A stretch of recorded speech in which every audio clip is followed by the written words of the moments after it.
ჩვენ გორში რაც ვნახეთ.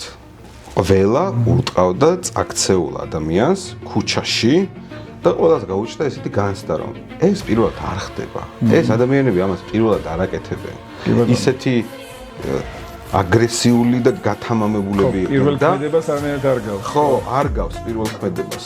და ასევე ჩდება კითხვა, რა ხდება, როდესაც შანსი არაა რომ ვიღაცამ გადაიღოს. რა ხდება განყოფილებებში, რა ხდება ჩხრეკის დროს მათივე სახლებში, ან ისეთ ადგილას, სადაც ნამდვილად იციან რომ კამერა არის. ანუ გამორიცხულია რომ ეს არ იყოს სისტემური გადაცემა და გამორიცხულია რომ რიგით პოლიციელს არ კონდეს რაღაცნაირად კარდ ბლანში. უფროსობისგან რომ შენ უნდა ებრძოლო დანაშაულს ნებისმიერი ფორმით, ყველანაირი ფორმა მისაღებია, მთავარი არ მოკლა ალბათ, დანარჩენი მიდი.